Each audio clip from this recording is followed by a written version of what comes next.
Hey guys, so this is the sifter that I was telling you about. We're going to put it to the test. We're going to see how it works. They did not send this to me. I paid for it. And I want to show you the mesh size. This is a 60 mesh, but look how fine that is. This is, I don't know if this is going to do anything. But I do like this one. It's 10, and look at the holes. That's going to be, I bet you this is going to catch cocoons. So anyway, let's put this thing to the test and let's see how it works. All right, so here it is. I plugged it in, and you know what I noticed? Oh my gosh. Okay, I don't think I could use this one. This is like for fine flour. I don't know. That's too little. But what I noticed is that these of mine, they fit in them. Look. Oh my gosh. Because I looked at the other meshes and I don't see any other size. Well, they have other sizes, but I think they're small like that. But look, it fits. So now I could do the different sizes. This is exciting. So this is the 1/12 one that I got. And this one that it comes with, gosh, it looks very similar in size. Look, there's my finger on that one. And there's my finger on that one. Boy, they look exactly the same. So it came with this pad. It's got like non-stick, non-slippery thing at the bottom. And it came with this. Pretty cool. And it came with this lid. I guess it goes like that. I don't know if I'll use the lid because for my purpose, but I don't know. And I don't know how this, like, let's say I only use one mesh, right? One of these. I guess I have to go all the way up here to clip it. So, all right, let's try. Let's try this and see what happens. Okay, I clipped these on. Gosh, it was hard. Okay, let's turn it on. Oh, I'm scared.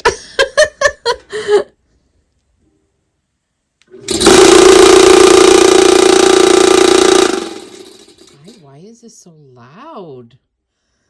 What? I gotta be doing something wrong. It's not supposed to be that loud. You know, every video I've seen of people using this, it doesn't make that sound. I unclicked it. I unhook it. I don't know if I should turn it on without unhooking it. What if it goes flying? Let me get the directions. Okay. I noticed that in the back, there's another hook. So I guess because I didn't put the third one on, maybe that's why it made that sound. So let's hook all three of them and let's see what it does. I got all three of them hooked now. So let's turn it on and let's see. Okay, it's so much better. It's like a low humming instead of that thing that happened earlier. Oh my gosh. Okay. Let me get some castings and let's see what happens. All right, I got some castings that I've been air drying. And they're nice and dry. So I'm going to put it through here. And then let's see what happens. All right, I'm going to turn it on.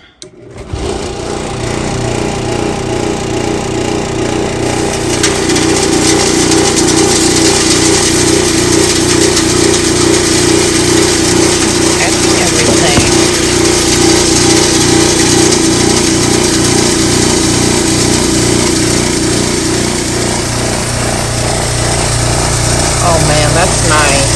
Look at that. Wow. Holy crap, that's nice. Look at that. I love it. Catching all the oyster shells. Oh my gosh. And this is tabletop, so you know, for me it's gonna be a game changer. Oh my gosh. Guys, You know, people ask me what those little things are, those little sticks and stuff. It's like the leaf litter that the worms leave behind. And little bits of oyster shell. Look at that. And look, everything that the worms didn't process that is found in the, you know, coconut coir bricks is there. Wow. So I'm going to bag some of this up. I have to send some to a friend. And I'll be back. So after using it, I took that off. And as you can see, there's a lot of this stuff left here. So I guess that's why they give you the brush. So you could just put it down there and it comes out of here. But I'm curious to see what the finer mesh does. So we're gonna test that one too. And plus, the only thing I don't like is the difficulty of these hooks. You know, my hands are not that strong. I'm hoping that in time they'll loosen. But then at the same time, like, what happens if I shake this without hooking them? I guess we're going to find out. All right. I didn't hook it. I just want to see what it does without hooking it. And I'm going to clear my path here in case I have to like run or it goes flying or I don't know. I'll just do it really fast. Just please don't go flying. Don't. Oh, I'm scared.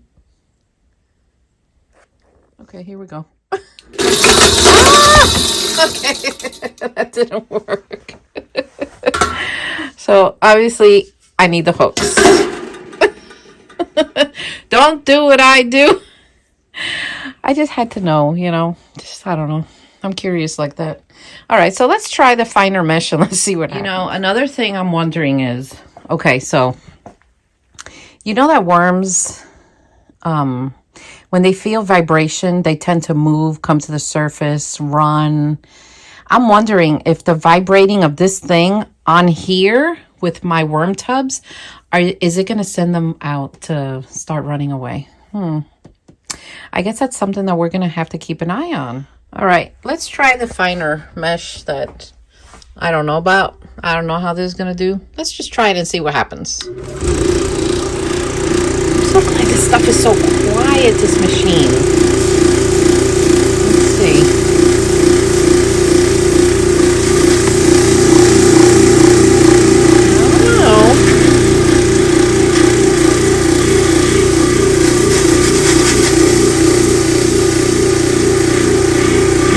Doing anything, just like I suspected. This one is like, that is way too fine. Okay, so I demonstrated this, it's on my TikTok, using this with my African night crawlers. Well, I don't know. I don't know if I like that or not, because these holes are big, but my African night crawlers are also a bigger worm. Plus, their bedding was kind of too wet. So I would have to test it out with my smaller sifter. And, you know, and see if I could do it with the red wigglers. Now, this thing does, like, pop in here and fit perfect, which I love that. Now, it doesn't fit, though. And this will fly off, as you saw. So what I did was I took the sifter it came with and I put this on top of it, then I hooked it. But I think the easiest, this is going to be used for castings because I'm going to struggle. And I'm not here to struggle like with this, so that's why I got it. But, you know, I'm curious about things and I have to test it out just to see. So that's what I did. So I put the mesh back on and we're going to start sifting the castings.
Guys, look how beautiful these castings are. Oh my gosh. My plants and my hermit crabs are going to go crazy for this. Now, this is all the bedding that's left over. What I don't like about these things is they're so difficult to remove because now I got to remove this. And what I do is I recycle this back into the bin. But, you know, I'm hoping that in time these things will get looser and it'll definitely be better. But, you know, I'm very happy with this machine. Like, I'm very happy with this machine. This is really nice. Oh, wow. So here's the leftover bedding that couldn't be sifted in. So what I do with this is you can honestly take this and put it around your garden. But what I do is I save it. And when I start a new bin for the red wigglers, which is the one I'm working on, I just use this with fresh bedding included. The reason I do that is because this already has all the microbes in it. And it kind of gets your bin going. It's not starting from like a sterile environment, like 100% no microbes, no nothing. This has it. So it just balances out the worm bin a lot better. And this is, you know, little sticks. I gave them a box. We got leaf litter. We got coconut coir. So, and they'll keep working on this and keep breaking it down.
So what I notice is don't overfill this. It's better to do a little bit at a time because you don't want to put a lot of weight on it because who knows, it might break the mesh, you know, and that's the last thing we want. But look at that.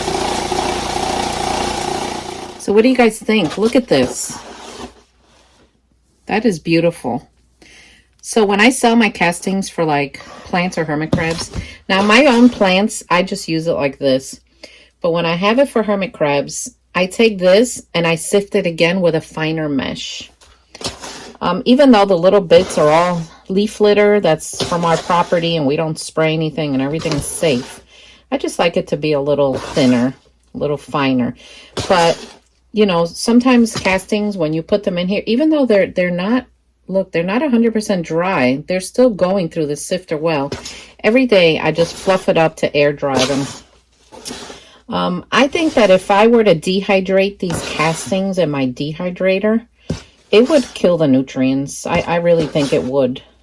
And that's the last thing I want for my plants or hermit crabs. So you have to be patient and let them air dry. Fluff them up every day, because if you don't fluff up your castings, they'll turn hard in these big balls, and you don't want these giant pieces of casting. So I just start putting them on in my little bin over there. And then this is getting easier, look, to remove, by the way. I think it's just because it was brand new. And that's the leftover stuff. Let me turn you around. And then I've been dumping it here. Now this pile, I might look through it to see if there's any worms. You never know, but so far, like, I don't see any. So I'm going to hook it back on here.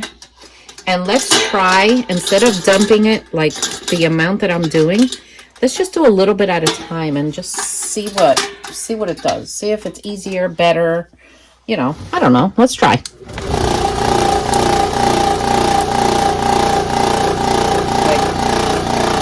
I'm going to try that, like just a little bit. So that's just a little bit that I put in there. And it's still coming out. Let's do this and just see if we break it up.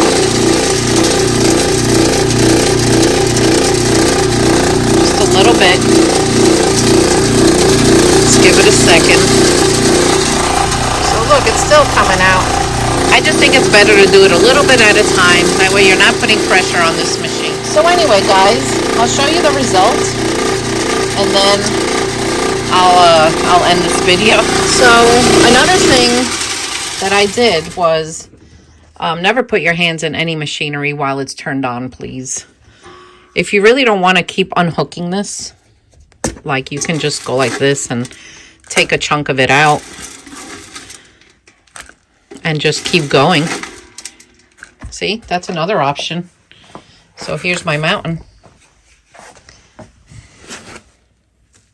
That is impressive. I really am impressed. And you all know how I am. I'm extremely picky with my worms. And I'm very happy with this. So look, as I've been taking it out of there, I've been putting it here, the one that's not processed, and I did find 2 worms in here. So the sifter caught the worms, and I know now that there's probably a couple of more over here that I'm going to sift out, and then they'll start reproducing again. Plus, this probably has all the cocoons in it. So I'm very happy with this.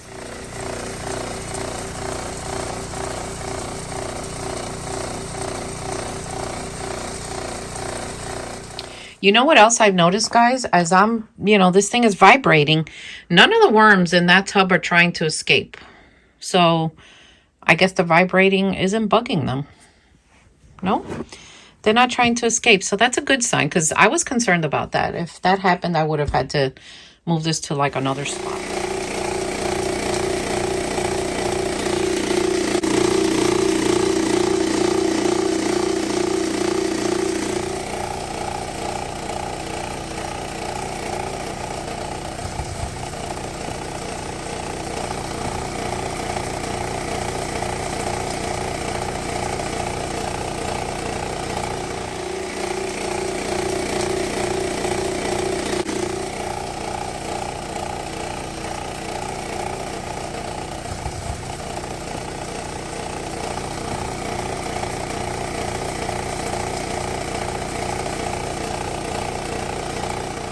All right, I am done. I got a lot of castings out of this, and the machine worked beautiful.